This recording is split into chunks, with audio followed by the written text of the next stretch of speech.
지난주에 저희는 그 다윗의 출현 이야기 이전에 골리앗이라고 하는 사람이 가드 사람으로 소개되고 있는 그 성경의 기자의 강조를 받습니다. 가드는 약속의 땅이 이렇게 있으면은요, 가나안 땅이 이렇게 있으면 이쪽이 지중해고 이쪽이 땅이에요. 육지인데 지중해 연안에 있는 크게 대표적인 5도시 가드, 아스돗, 에스클론 이런 이 약속의 땅을 점령할 때 수의 논리, 힘의 논리를 생각하면서 이 정도 숫자 가지고 이 정도 작은 나라가 우리한테 뭘 하겠는가 이런 생각 때문에 남겨뒀던 도시였습니다. 작은 누룩이 점점 커지는 것처럼 이 정도쯤이야 하고 남겨뒀던 그 가드에서 누가 출현했다고요? 골리앗이라는 큰 존재가 이스라엘 앞에 나타나서 지금 이스라엘을 모욕하고 덤벼라 이렇게 말하고 있습니다. 그래서 지난 시간에 작은 영향력들이 들어와서 우리의 삶 전체를 흔들어 놓는 그런 일들에 대해서 함께 나누면서 사탄의 역사는 처음부터 거창하고 크게 들어오지 않고 가만히 들어옵니다. 작은 영향력 하나로 들어와서 전체를 먹어버리는 그런 역사들이 사탄의 역사다라는 것들에 대해서 우리가 지난 시간에 그 작은 것의 힘의 부정적인 파트를 봤고요. 오늘은 작은 것의 힘에 대한 긍정적인 파트를 좀 살펴보려고 합니다. 우리가 그 과수원에 있는 많은 큰 나무들과 그곳에 맺혀 있는 많은 열매들을 이렇게 보면서 그 열매를 수확하는 시기에 많은 열매를 이렇게 수확하면서 그것을 유통하는 과정을 보면서 많은 사람들이 이 영향력이 크구나라는 것들을 알 수 있는데요. 그 첫 시작이 작은 씨앗이었다라는 것을 주목하는 사람은 그리 많지 않습니다. 특별히 하나님의 나라를 비유할 때 성경은 씨로 많이 비유합니다. 그 중에서도 씨 중에서도 수박씨는 굉장히 크고요. 호박씨가 제일 큰가요? 어쨌든 씨 중에 큰 씨도 있지만 겨자씨는요, 씨 중에서도 정말 가장 작은 씨 중에 하나입니다. 하나님 나라가요, 이 겨자씨 같대요. 처음에는 우리 삶에 들어와 있는지도 인식하지도 못한 채 그냥 모래와 뒤섞여 있는 그 작은 겨자씨 하나가 자라나면 큰 나무가 되고 새들과 온갖 동물이 살아가는 생태계가 된다는 것을 봤습니다. 부정적인 것도요, 작은 게 들어와서 점점 커지고요. 하나님의 나라도 작게 시작해서 점점 커집니다. 방금 우리가 이 사무엘상 17장 12절부터 이 다윗의 이야기가 이미 다윗은 출연한 바가 있거든요. 사무엘에게 기름 부음을 받았고 또 사울 앞에서 이 수금을 연주할 때 악신이 떠나가는 그런 이 다윗에 대한 스토리가 이미 등장했음에도 불구하고 지금 사무엘 기자는요, 다윗의 등장을 다시 한번 이렇게 거창하게 이야기합니다. 한번 보세요. 12절에 보니까 유다 베들레헴 에브라스 사람 이세라 하는 사람의 아들이었다. 이미 알고 있는 얘기예요. 그래서 다시 한번 거창하게 얘기합니다. 그러면서 이세는 사울 당시 사람 중에 나이가 많아 늙은 사람으로서 8 아들이 이미 다 했던 얘기들을 반복해요. 다윗이요, 여러분 이 얘기는 뭐냐면 이미 다윗은 출연해 있지만 하나님의 나라의 무대에 처음으로 지금 오르는 시기가 바로 이 시기입니다. 사람들 앞에 그의 영향력이 드러나는 첫 시작이 바로 오늘 이 본문이기 때문에 성경 기자는요, 이걸 굉장히 좀 수식하고 있어요. 계속 보시겠습니다. 13절에 보니까 장성한 새알들이 사울을 따라 싸움에 나갔다고 하죠. 그 장자 이름이 다시 한번 등장하죠. 엘리압. 고대 사회는 장자만 기억합니다. 장자 중심 사회예요. 다시 한번 엘리압이라고 하는 이름을 드러냅니다. 둘째, 셋째 이름까지요. 그런데 다윗은 막내였다. 우리가 지난 시간에 얘기했지만 막내는요, 우리 시대의 막내는 사랑받고 크지만 이 시대의 막내는 버림받은 존재들이었어요. 허드렛 일이나 하고 거의 종, 잡부처럼 살아가는 게 이 시대의 막내입니다. 왜냐하면 장자 중심 사회이기 때문에 그렇습니다. 말째다 그러면 사실은 이때 사회에 대부분 7, 8명씩 낳는데 부모도 사람인지라 할렐루야 다 못 챙깁니다. 형들이 챙겨야 되는데 형들이 잘 챙기는 형을 만나면 좋겠지만 거의 잘 안 챙기죠. 그러니까 허드렛 일 잡부처럼, 심지어 시편 27편에 보면 다윗은 내 부모는 나를 버렸으나 라고 고백할 정도로 다윗은요 버림받은 것 같은 심리적 상태를 가지고 살았던 사람이에요. 지금 다시 이 막 소개를 다시 하는 거예요. 다윗이 사울에게로 왕래하면서, 여러분 이 이새가 사울 가문의 아주 적극적 우파였다는 것을 알 수 있어요. 사울 정권의 적극적인 지지자였고요. 내 아들 8아들 중에 첫째, 둘째, 셋째를 전쟁터에 내보낼 정도로 충성스러운 사람이 바로 이새였다는 거예요. 그래서 다윗이요 말제라 사실은 전쟁에 참가할 수 있는 자격 조건이 되어 있지 않습니다. 일단 말제고요, 청소년입니다. 티네이저, 10대입니다. 그래서 다윗이 하는 일은 아버지의 양을 치는 거고요. 지금 오늘 이제 스토리는 심부름입니다. 아버지의 심부름을 다닙니다. 이제 부모님 계시지만 청소년 시기 때 가장 하기 싫은 게 뭐냐면 심부름입니다. 할렐루야. 심부름 좀 해라. 그때는 왜 그런 얘기가 정말 싫었는지 모르겠습니다. 대부분 우리 젊은 세대가 부모 세대나 어른 세대에게 불순종적인 태도를 가지는 건요, 부모 세대가 다음 세대를 죄짓게 하는 게 아니고요, 뭘 나쁜 짓을 시켜서 그런 게 아니고 내가 하기 싫은 일을 시켜서 대부분 거역하거나 불순종합니다. 그래서 이런 얘기를 나눔을 하다 보면 결국 그분들이 잘못된 게 아니라 내 안에 있는 태도가 잘못됐다는 것을 알게 돼요. 다윗은요 아버지가 시키는 대로 양을 정말 정직하고 충성스럽게 쳤습니다. 그리고 양을요 다 지켜냈어요. 사자가 오고 이리가 와도요 이 양을 다 지켜냈던 사람이 다윗입니다. 책임감이 강했어요. 그리고 지금 아버지의 심부름을 통해서 지금 전쟁터로 나왔죠. 자, 계속 한번 우리 읽어보도록 할게요. 사무엘상 17장 17절에서 21절입니다. 저와 한 절씩 한번 읽겠습니다. 제가 먼저 읽을게요. 이새가 그의 아들 다윗에게 이르되 지금 내 형들을 위하여 이 볶은 곡식 한 에바와 이 떡 10덩이를 가지고 진영으로 속히 가서 내 형들에게 주고,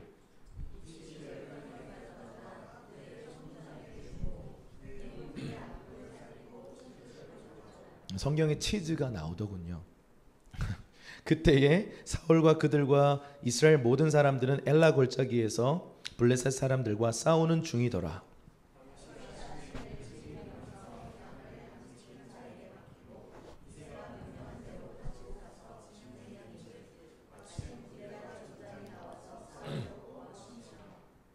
이스라엘과 블레셋 사람들이 전열을 벌이고 양군이 서로 대치하였더라. 아멘.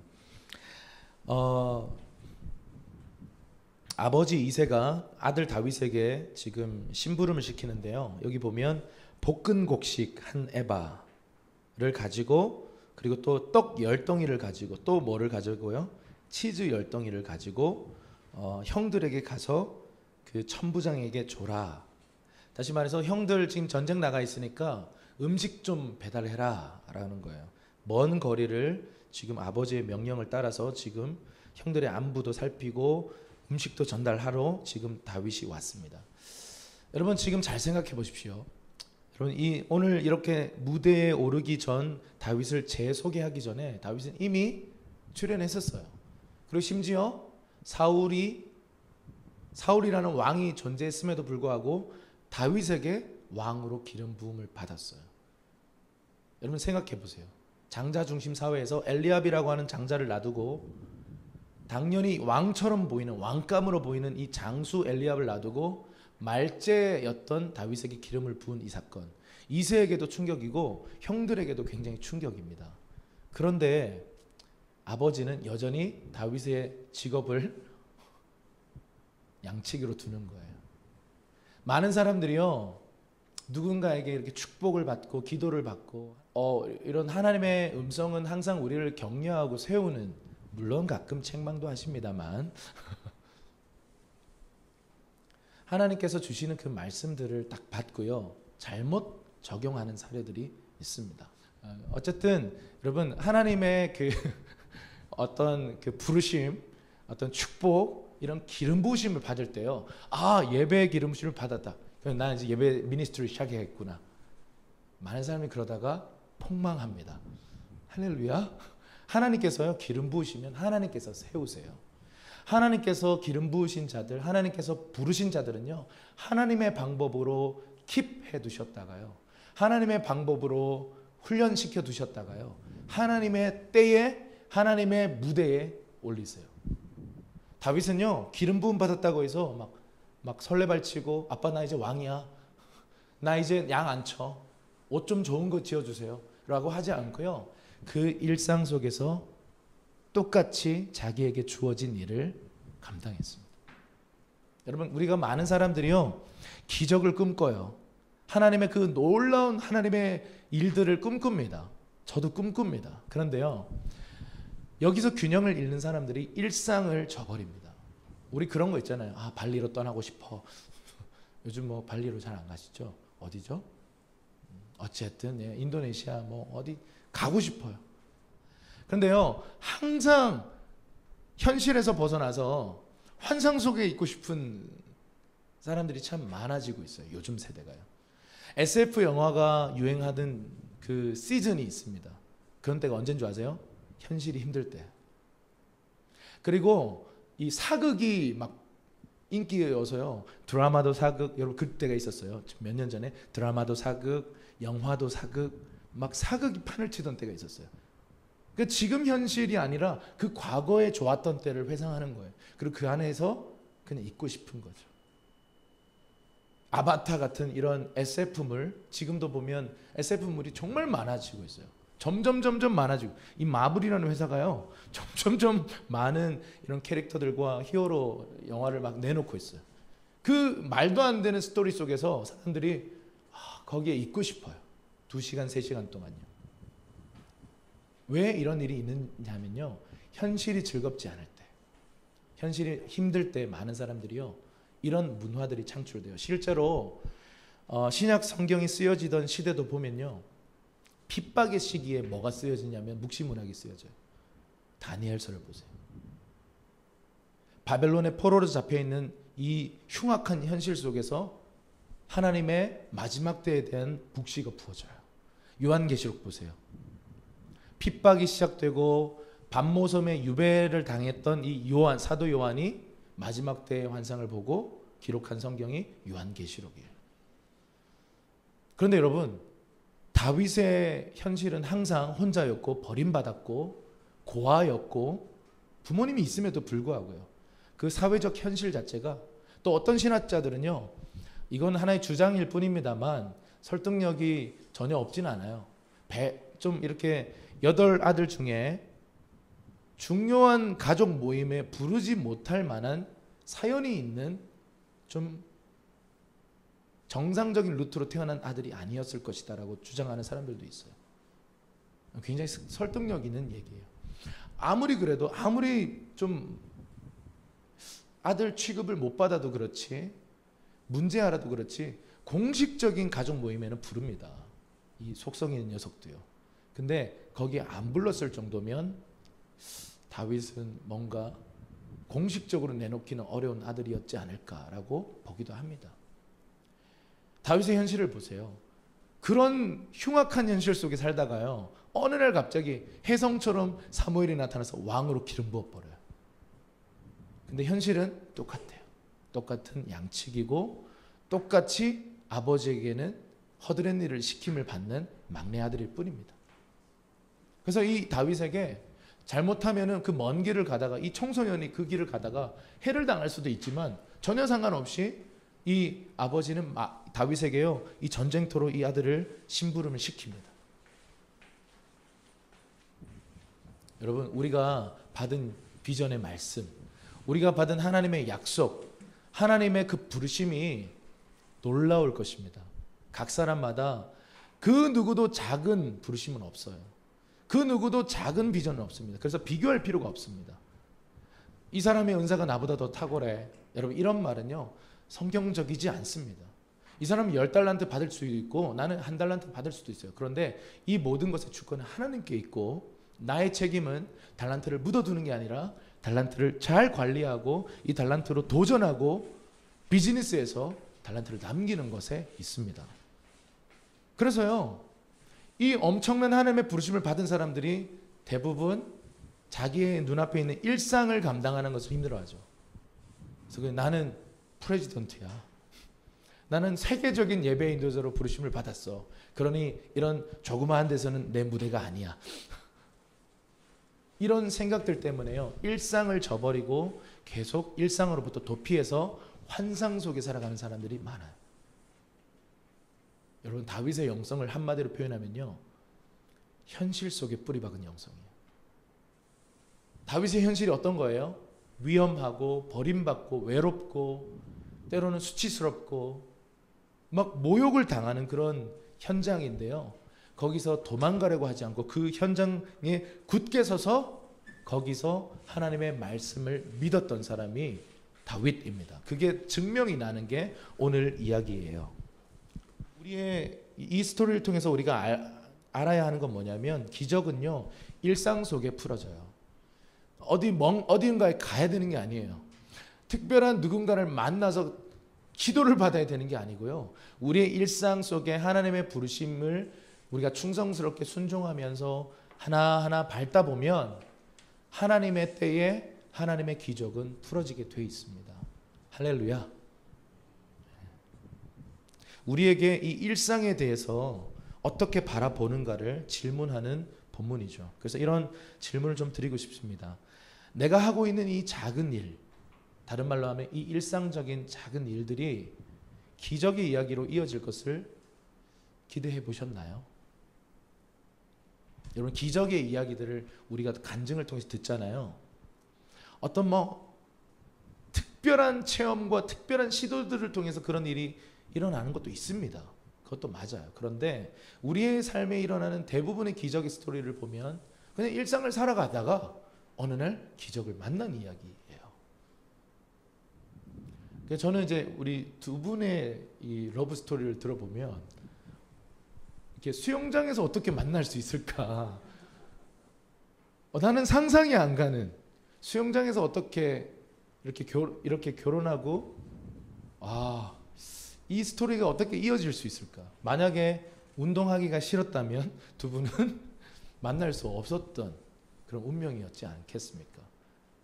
저는 절대로 수영장을 안 가기 때문에 수영장에서 어떤 기적이 일어날 수는 없을 것입니다.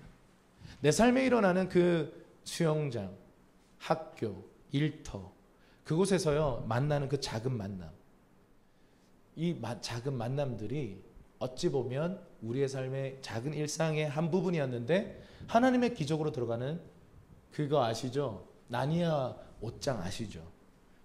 이 나니아 세계로 들어가는 그 옷장이 문이잖아요. 마치 우리 일상 속에 나니아 옷장 같은 그런 만남과 작은 일들이 우리의 삶에 펼쳐져 있습니다. 그거 열고 들어가면 인터스텔라처럼요, 새로운 세계들이 막 열리는 거죠. 그래서 일상이 소중합니다. 일상 속에 기적이 풀어집니다. 그래서 우리의 일상을 내가 지금 어떻게 살아가는가, 일상으로부터 도피하고 싶은가, 아니면 일상을 직면하고 일상 속에 굳게 서서 그 기적을 꿈꾸고 있는가, 좀 질문했으면 좋겠어요. 특별히 직장인들에게는 이 얘기가 굉장히 와닿을 거라는 생각이 들어요. 다람쥐 쳇바퀴가 돌아가는 것 같겠죠. 직장인들이 얼마나 힘들어요. 일이 힘든 게 아니라 그냥 똑같은 일상 속에서 사실 기쁨을 찾는 일이란 웬만한 영성으로 힘들어요. 지겹죠. 그런데 그 일상이 기적으로 들어가는 나니아 옷장이라는 사실을 우리가 기억했으면 좋겠습니다. 우리 옆 사람에게 한번 격려할까요? 일상을 소중하게 생각합시다. 한번 얘기하시죠. 자, 요 이야기를 시작으로 사무엘상 17장 33절에는 사울의 관점이 나오고요. 그 다음에 다윗의 관점을 한번 뒤에 살펴보도록 하겠습니다. 자, 사무엘상 17장 33절 우리 큰 목소리로 읽겠습니다. 시작.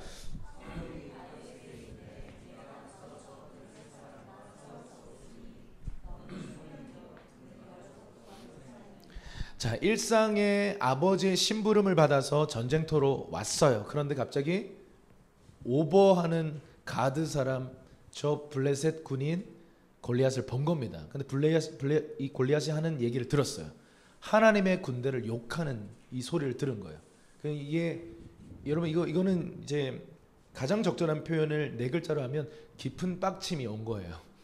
다윗이요 지금 깊은 빡침이 와서 화가 지금 잔뜩 나가지고 지금 막 말을 계속 내뱉는데 저 누군데 저 사람 저 인간이 지금 하나님 욕하냐고 막 화가 나가지고 옆에 있는 아저씨들한테 군인들한테 내가 잡아 죽이면 어떡할 거냐고 막 어떻게 보면 좀 약간 이상한 말을 하는 거예요. 조그만 애가 10대 소년이 철이 없어가지고 얘가 지금 왕도 무서워하고 이스라엘 온 군대가 지금 40일 동안 벌벌 떨고 있는데 소년 하나가 와가지고 저 골리앗이 누구냐고 막 정신이 없는 거죠. 그래서 지금 그 얘기가 사울에게 전해져서 사울이 다윗을 데려옵니다. 너는 내 앞에서 수금을 연주하던 소년이 아니냐. 근데 갑자기 다윗이 뭐라고 얘기하냐면 나 가서 잡아 죽일게요. 나 골리앗이랑 싸우게 해주세요. 이렇게 말을 해버려요. 그 말에 사울이 어떤 관점을 보이는지 보세요.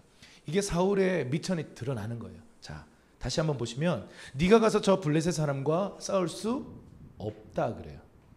이유가 뭐냐면 너는 소년이고 저 사람은 어려서부터 장수다. 지난주 말씀드렸죠. 골리앗의 키가 얼마라고요? 285cm요.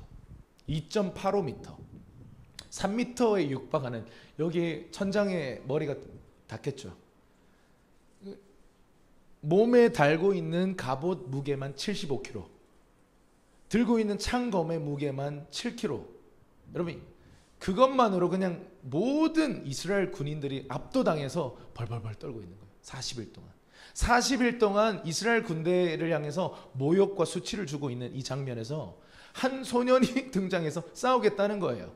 그러니까 사울 왕이 볼 때 여전히 힘의 논리로 지난주에 본 것처럼 보는 거예요. 넌 소년이고 넌 무기도 없고 저 사람은 키도 크고 장수고 무기도 센 무기를 갖고 있으니까 넌 싸울 수 없다라고 보는 거예요.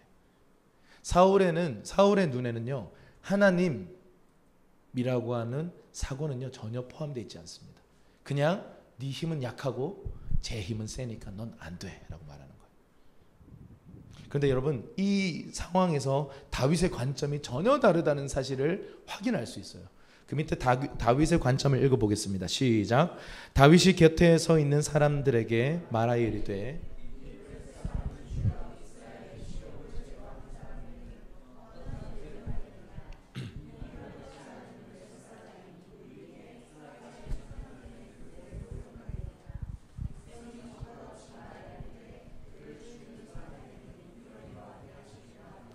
이미 사울이요 골리앗을 잡아 죽이는 사람에게 내건 포상금이 어마어마합니다. 평생 아버지 집에 세금을 면제해 주고요. 그리고 사울의 딸을 주겠다 그랬어요. 그러니까 사위 삼겠다 이 말이죠. 그리고 또 다른 혜택 많은 금은 보화를 주겠다. 여러분 이건 이 정도면 최고 아니겠습니까? 그런데 아무도 지금 싸움에 나서는 이가 없는데 다윗이 지금 뭐라고 말해요? 내가 만약에 저 사람을 제거하면 어떤 대우를 해주겠는가? 이게 약간 지금 화가 나서요. 여러분 사람이 화가 나면 말이 조금 과장되게 나옵니다. 지금 다윗을 보면 진짜로 깊은 빡침에 빠졌어요. 여러분 지금 이스라엘 군대 중에서 화가 난 사람은 단 한 사람이에요. 모두가 다 두려워하고 공포를 떨었지 화가 난 사람은 단 한 사람. 여러분 사울도 보세요. 사울의 말과 어조와 이 말투를 보면 화가 난 건 없어요. 그냥 두려워요. 지금 이 상황을 어떻게 모면할지에 대한 지금 막 계산이 돌아가고 있는 상황인데 갑자기 한 소년이 등장한 사건입니다. 근데 여러분 다윗의 관점을 보면 그 밑줄 친 부분 보세요. 이 골리앗을 몸집이 크고 위대한 장수로 봅니까? 뭘 어떻게 보는 거예요? 할례 받지 않은 저 이방인은 누구냐라는 거예요. 여러분 관점이 전혀 달라요. 저 키가 큰 장수는 누굽니까? 가 아니라 저 할례 받지 아니한 저 근본도 없는 놈은 누굽니까? 하나님도 모르고 하나님 언약도 모르는 할례 받지 않은 저 이방인은 누굽니까? 그러면서 자신의 신앙들이 막 튀어나와요. 살아계시는 하나님. 하나님은 어떤 분이시라고요? 죽어있는 신이 아니라 살아계신 하나님이라는 사실입니다. 믿으시죠? 근데 우리가 이거 우리 일상에서 이거 잊어요. 말도 안 되는 건데 잊어요, 자꾸. 문제가 탁 일어나면요, 우리 안에 염려가 일어나고 두려움이 일어납니다. 그 이유가 뭔지 아세요? 하나님이 지금 안 살아계실지도 몰라. 나에게는, 적어도 나에게는. 아니, 적어도 이 일에 대해서는 안 살아계실지도 몰라 라고 하는 불신이 들어있기 때문에 우리가 하나님 의지하지 않습니다. 근데 지금 여러분, 지금 이 급박하고 어떤 위기적인 상황 속에서 다윗의 입에서 튀어나온 첫 마디는 사시는 하나님이에요. 그리고 여러분, 이 오합지졸처럼 보이는, 어떻게 보면 정말 부끄러운 이 군대의 모습인데, 이 군대는 그럼에도 불구하고 누구의 군대입니까? 사울의 군대가 아니라 여호와의 군대예요. 여러분, 우리가 오늘날 한국교회를 향해서 가져야 될 태도가 이겁니다. 여러분, 오늘날 한국교회의 모습이나 우리의 이 지금 한국 기독교의 모습이 많이 욕먹고 있고요. 저는 욕먹어도 싸다고 생각합니다. 우리가 제대로 살지 못했습니다. 기독교가 뭔지에 대해서 예수님이 말씀하신 그 기독교, 사실 예수님은 기독교를 창시하러 오신 게 아니라 진리를 전하러 오셨고 하나님 나라를 보여주기 위해 오셨는데, 우리는 자꾸 종교를 만들고 자꾸 종교적인 제도를 만들고 그 종교화에 빠져가지고 사시는 하나님은 잃어버리고 종교적인 매뉴얼을 따라서 살았던 게 우리의 실수입니다. 여러분, 그럼에도 불구하고 교회는 하나님의 교회인 줄 믿습니다. 그럼에도 불구하고 교회의 머리는 예수 그리스도이십니다. 그래서 교회 욕 함부로 하면요, 결국 하나님 욕하는 거예요. 지금 골리앗이 하나님 욕한 적 없어요. 하나님의 군대를 계속 모욕하는 거예요. 이스라엘 군대를 향해서요, 너희 중에 장수가 없더냐? 너희의 용기는 이거밖에 안 되더냐? 내가 그렇게 무서우냐? 여러분, 사실 어떻게 보면 그렇게 욕도 아니거든요. 근데 여기에 깊은 빡침을 느끼고 다윗이 이 골리앗을 향해서 막 달려나가려고 하는 이유를 보면 하나님 중심적인 사고예요. 다윗의 인생과 다윗의 관점과 다윗의 모든 사고방식은요, 하나님이라고 하는 필터를 통해서 툭 튀어나와요. 여러분, 성경에 보면 다른 사람들은 가만히 있는데 하나님의 분노를 중보적으로 대신 분노한 사람들의 이야기가 나와요. 비느하스가 바로 그런 사람입니다. 막 연병재앙이 막 일어나고요, 막 하나님의 율법을 어긴 그 죄 때문에 국가 전체의 비상사태가 벌어졌는데, 지금 이스라엘이 성회로 모여서 금식을 하고 막 회개하자 그러고 있는데, 보는 앞에서요, 모압 여성과 자기 텐트로 들어가서 막 성적인 관계를 막 맺는, 이걸 막 사람들이 보고 막 경악을 금치 못하는 거예요. 근데 이 비느하스가요, 사실 이 구약의 관점을 보면 조금 잔인합니다. 창을 가지고 가서요, 그냥 그 두 남녀를 위에서부터 아래로 그냥 찔러 죽입니다. 근데 그 사건을 하나님이 받으세요. 네가 나의 질투심으로 질투하였기 때문에 연병재앙을 그친다 그래요. 여러분, 이 좀 이해 안 되지 않으세요? 구약의 하나님 보면 좀 무서워요. 근데 여러분, 이거 지금 다 설명하기는 좀 힘들지만 구약에 나타났던 이 하나님의 감정을 느꼈던 사람들, 하나님의 마음을 가졌던 사람들은요, 때로는 막 분노를 바랍니다. 예수님 보세요. 예루살렘 성전 처음 들어갔는데 화가 또 깊은 빡침을 느끼셨어요. 아니, 기도의 집이어야 되는 성전이 장사꾼들이 들어와가지고 장사하고 앉아 있는 거예요. 그리고 막 뒷거래들이 오가고, 제사장과 사업가들의 뒷거래가 오가고, 이방인의 뜰에는 이방인이 와서 기도할 수 있도록 만든 공간인데 거기를 선민의식에 빠진 이스라엘 백성들이 그냥 시장통을 만들어 놓은 거예요. 예수님 깊은 빡침을 느끼셨죠. 그래서 어떻게 하셨어요? 막 욕했어요. 막 소리치고 그래 좌판을요 다 뒤집어 엎었어요. 그리고 예수님이 좀 더 과격한 행동도 하시는데 채찍을 만들어 가지고 막 막 장사하는 사람들한테 채찍질하면서 꺼져 이렇게 했어요. 여러분, 우리 인간은 분노할 때 분노해야 합니다. 우리 하나님의 사람들은요, 하나님의 이름이 짓밟힐 때, 하나님의 백성들이 세상으로부터 모욕을 당할 때 이 거룩한 분노를 일으켜야 돼요. 지금 기독교가 욕먹고 있는 시대입니다.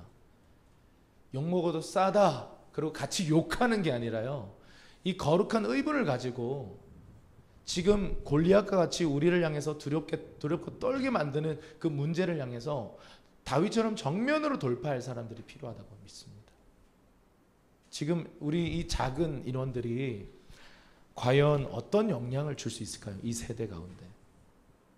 이 도시 안에서 어떤 영향을 줄 수 있을까요? 여러분, 수의 논리, 힘의 논리로 보세요. 아무 영향 못 줍니다.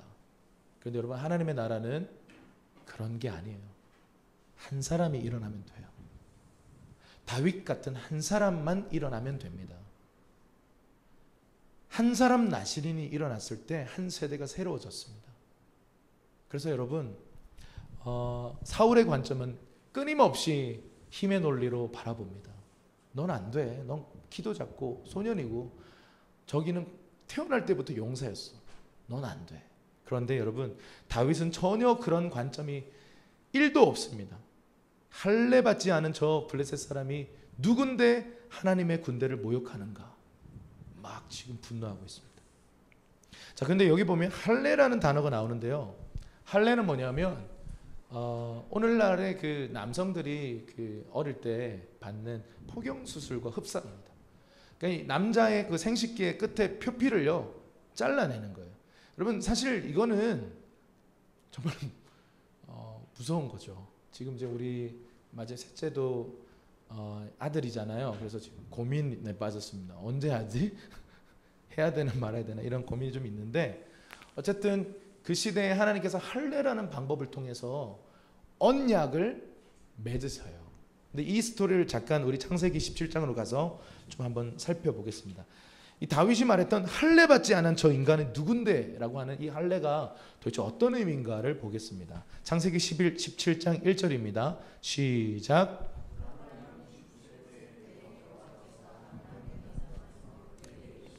나는 전능한 하나님이라 너는 내 앞에서 행하여 완전하라.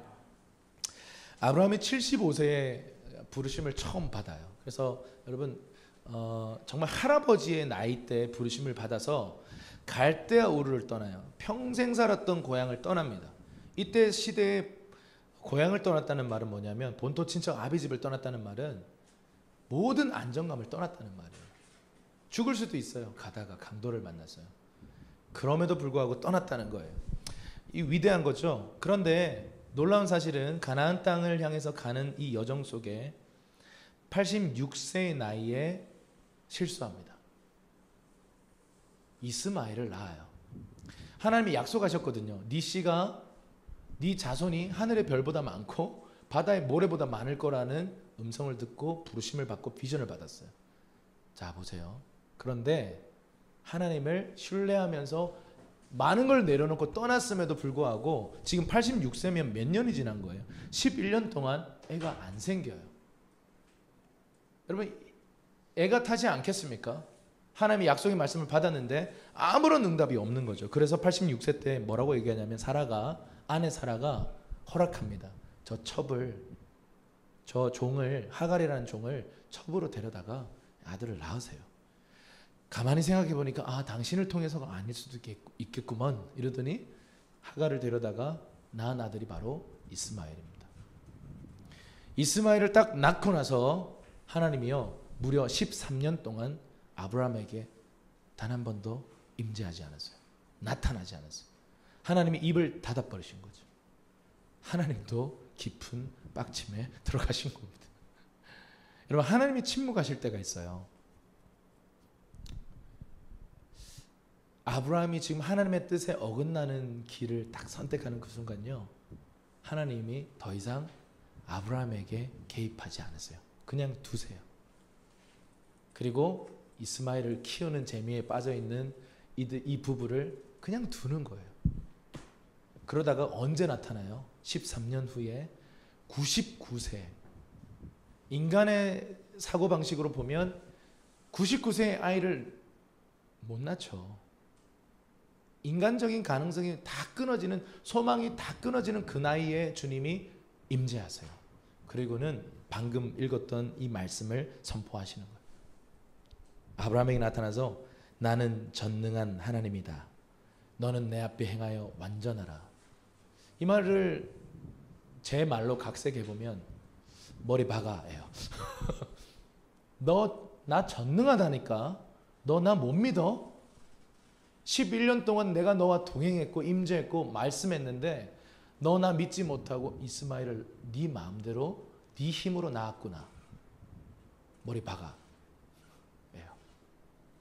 물론 머리 박게 하지는 않으셨습니다. 그리고는요 할례를 말씀하세요. 자, 그 뒤에 보세요. 창세기 17장 10절에서 14절입니다. 시작. 너희 중 남자는 다 할례를 받으라. 이것이 나와 너희와 너희 후손 사이에 지킬 내 언약이니라. 너희는 포피를 베어라. 이것이 나와 너희 사이에 언약의 표징이니라. 난지 8일 만에 할례를 받을 것이라. 할례를 받지 아니한 남자 곧 그 포피를 베지 아니하는 자는 백성 중에서 끊어지리니 그가 내 언약을 배반하였음이라. 하나님 앞에 실수했던 아브라함에게 나타나서요 다시 언약을 맺으시는데 언약의 상징이 뭐예요? 할례예요. 그래서 지금도 이스라엘 사람들은요 난지 8일 만에 아이를 할례를 합니다.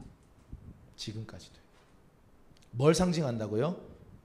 하나님과의 언약을 상징하는데 내용은 두 가지 본질을 담고 있어요. 첫 번째는 여러분 사실 남자의 그 생식기의 끝을 이렇게 자른다는 말은 죽었다는 말이에요. 육체적인 힘으로 사는 그 방식이 넌 죽은 거야. 네 힘, 네 방법, 네 노력으로 사는 거 이제 죽은 거야. 왜냐하면 이스마엘이 상징하는 건 뭐예요? 내가 하는 거거든. 내가 낳은 아들이거든. 그러나 이삭은 약속의 아들이에요.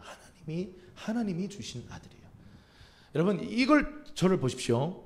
여러분 우리 신앙생활 할 때 우리가 되게 많이 오해하고 헷갈리는 게 뭐냐면 하나님이 주신 은혜로 되는 삶과요 내가 한 삶이 다른 사람이 보면 똑같아요.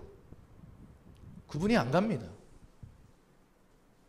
내가 할 수 없는 그 일을 하나님의 은혜로 믿음 가운데 행하게 되는 그 일을 은혜 가운데 하는 일이고요.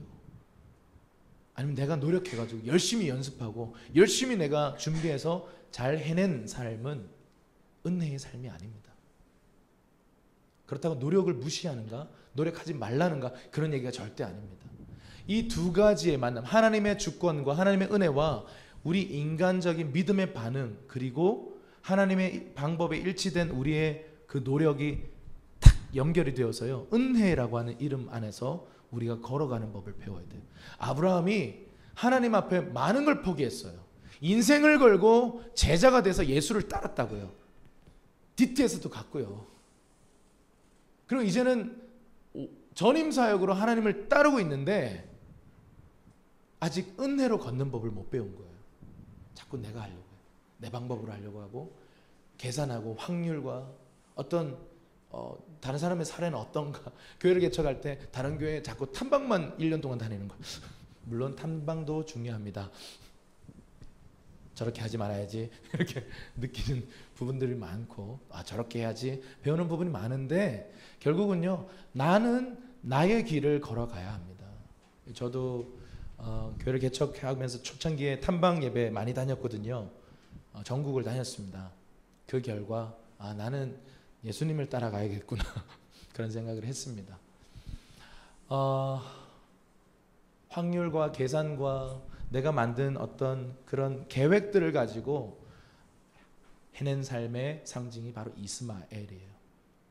주님이요 나 전능하다니까 너 내 앞에 완전해 그러면서 할례를 시키고 이 할례가 상징하는 건 넌 죽은 거야. 네 육체는 이제 죽은 거야. 네 힘으로 사는 삶은 끝난 거야 라고 선언하신 사건이라는 거예요. 두 번째 뜻은 뭐냐면 이젠 너 하나님의 힘으로 살아야 돼. 이게 할례의 의미예요. 할례를 하고 말고 뭐 거기에 집착하는 게 결국은 중요한 게 아니라 할례의 의미가 중요한 거예요. 그래서 신약을 살아가는 저와 여러분들은 신약 성경은 뭐라고 얘기하냐면 율법적인 그 할례 의식이 중요한 게 아니라 네 마음의 할례를 받아라는 거예요. 네 뜻대로 살지 말고 네 육신의 욕구대로 살지 말고 내 뜻대로 살아가. 하나님을 의지해. 그게 바로 마음의 할례를 받아라는 것의 의미예요. 그러니까 지금 보세요. 할례도 받지 않은 저 인간, 저 골리앗, 하나님의 언약에서 바깥에 있는 하나님도 모르는 저 인간이 지금 하나님 욕하네. 하나님의 군대를 욕하고 있어. 그러면서 깊은 빡침으로 지금 다윗이 반응하고 있는 겁니다.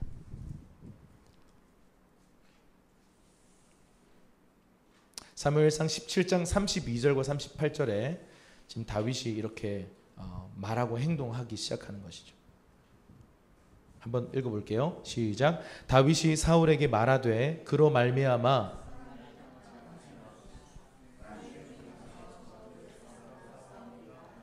주의 종이 사자와 곰도 쳤은즉 살아계신 하나님의 군대를 모욕한 이 할례 받지 않은 블레셋 사람이리이까 그가 그 짐승의 하나와 같이 되리이다. 아멘. 지금 다윗이 뭐라고 얘기하냐면요, 내가 가서 저 블레셋 사람과 싸우겠습니다 말하면서 사울이 자꾸 말리니까 뭐 무슨 얘기를 하냐면 제가 양치기였는데 그 베들레헴 광야 들판에서 곰이랑도 싸웠고 사자와도 싸웠다는 거예요.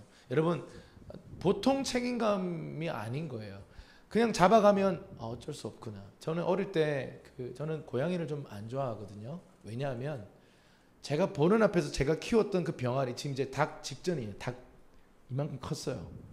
거의 날개가 막 뻗어 나오고 있는 그 순간 그 삐약이를 제가 보고 있는 눈앞에서 막 물어가는 걸 제가 보면서 삐약아 이렇게 막 울었던 기억이 있습니다. 그래서 고양이 안 좋아합니다. 할렐루야. 근데 여러분 다윗은요 끝까지 따라가요. 끝까지 따라가서요 어떤 기록이 있냐면 사자의 입에서 내가 양을 건졌다라고 말하는 구절도 있어요. 이건 보통 사람이 아니에요. 양에 대한 애착과 사랑이요 어마어마한 거예요. 그러니까 시편 23편을 쓰죠. 여호와는 나의 목자시니 내가 부족함이 없다. 왜냐하면 내가 양들을 향해서 그렇게 살았기 때문에. 곰이 와도 이기고요, 사자가 와도 이기고요, 늑대가 와도 이기는 거예요. 그때 가장 좋은 무기가 뭔지 아세요? 불맷돌이에요. 돌팔매질이에요. 돌에서 팍 던지면 슉 던져서 이 사자의 인중을 맞추는 거죠. 그 연습을 시간만 나면, 우리 어릴 때 그 비석치기인가요? 팍 이렇게 하는 건데 되게 안 맞거든요. 근데 이걸 그 일상 속에, 지루한 일상 속에 이 연습을 엄청 한 거예요. 엄청. 근데 여러분 사울의 갑옷을 입히거든요. 사울이요, 그럼 너 못 얘 못 말리겠네. 뭐 나한테 뭐 해가 되는 건 없으니까 보내기로 결정하는데 내 갑옷을 입어. 그런데 갑옷이 맞습니까?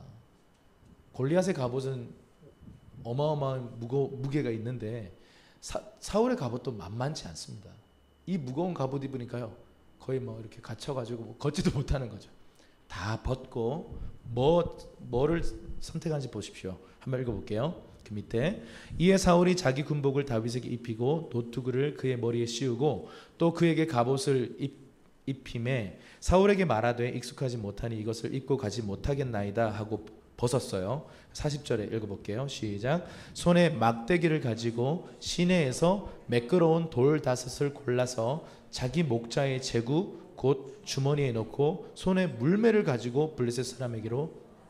결국 이 엄청난 기적의 도구도 뭐냐면 작은 거예요. 사울의 창칼도 필요 없고요, 사울의 갑옷도 필요 없어요. 안 맞아요. 그거 입고 가면 맞아 죽어요.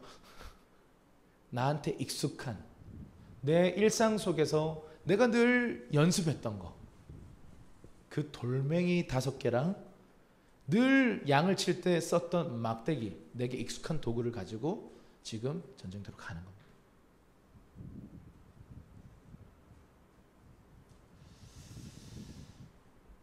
세상은요 작은 것을 무시하고 작은 영향력에 대해서는 함부로 생각합니다.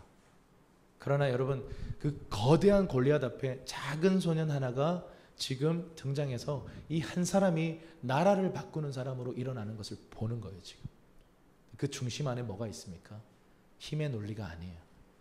세상은 힘의 논리로 돌아가고 수의 논리로 돌아가지만 하나님의 나라는 제대로 된 한 사람, 사시는 하나님을 믿는 한 사람이면 족합니다.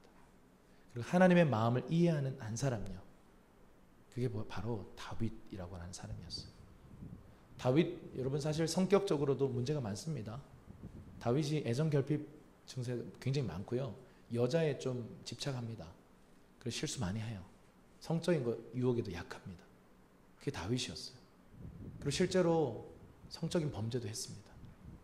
그런데 왜 하나님이 다윗을요, 그런 인간적으로 도덕적으로 문제 있는 이 인간을 이렇게 사랑하시고 선택하시고 내 마음에 합한 사람이라고 끊임없이 극찬하시냐 하면요, 다윗이 이런 사람이었기 때문에 그래요.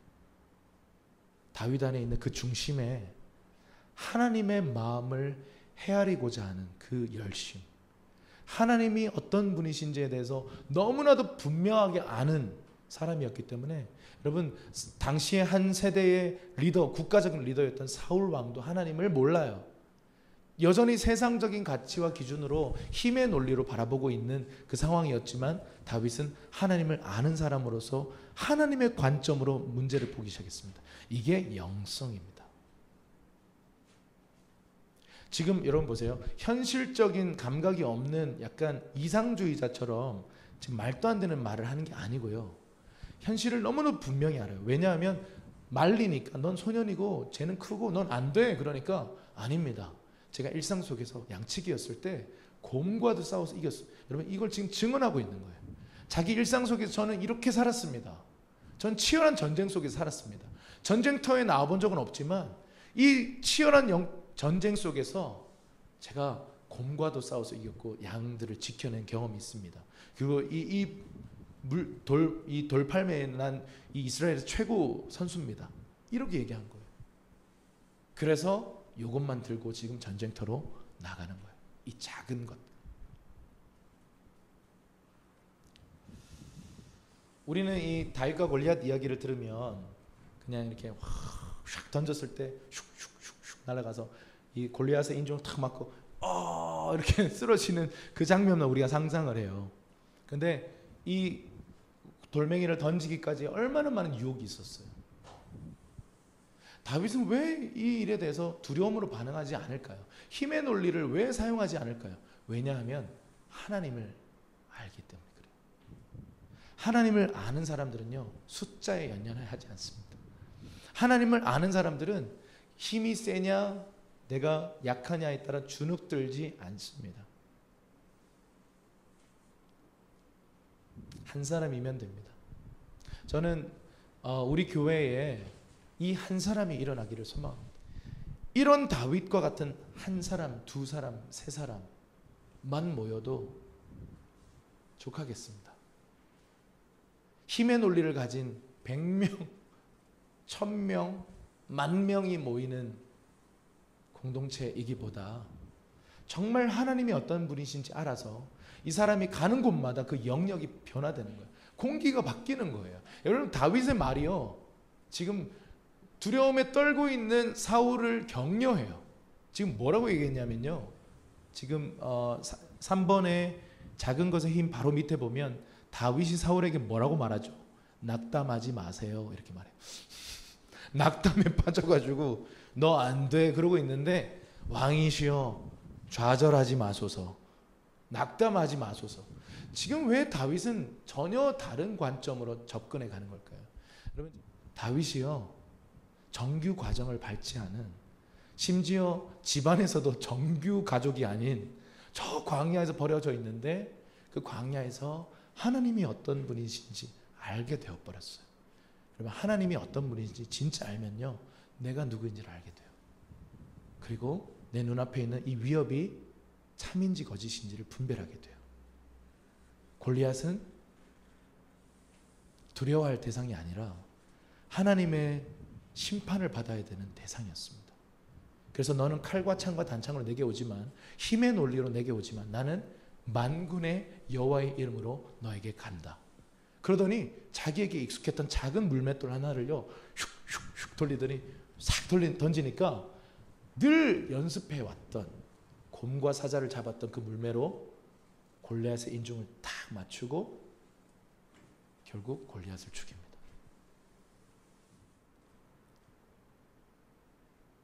여러분, 하나님은요, 하나님의 마음을 아는 사람, 하나님을 아는 사람들, 그리고 하나님을 알기 때문에 내가 누구인지를 알게 된 사람들을 쓰십니다. 다른 사람을 흉내내거나 다른 사람이 제시한 그 틀에 맞추는데 막 올인해가지고 사실은 그 본질이 아니잖아요. 그 일에 대한 본질이 아니잖아요.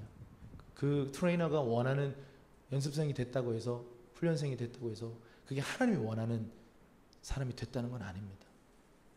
여러분, 우리가 그렇다고 제가 뭐 여러분이 받고 있는 여러 트레이닝이나 이런 걸 다 부인하는 건 아니고요. 하나님의 손에 훈련된 한 사람, 광야에서, 비제도권 안에서 그 사람들을 통해서 하나님의 마음이 부어진 그 사람들이 노래할 때 한 세대가 바뀌기 시작합니다. 소망의 길이 열리기 시작합니다. 여러분에게 있는 이 작은 것 무엇입니까? 여러분에게 있는 작은 은사, 달란트, 이걸로 뭘 하겠나 라고 생각했던 그거, 하나님 그거를 통해서 일하시는 분이세요. 거대한 큰 것, 내가 좀 더 많은 걸 갖춰가지고 쓰임을 받을 만한 자격을 만들겠습니다. 결국 힘의 논리예요. 수의 논리입니다. 작은 오병이어지만 주님께 드릴 때 그것이 기적의 문을 여는 통로가 되는 것입니다. 여러분, 작은 것이 능력이 있습니다. 하나님의 손에 드려지기 시작할 때. 우리 함께 이 시간 기도하겠습니다.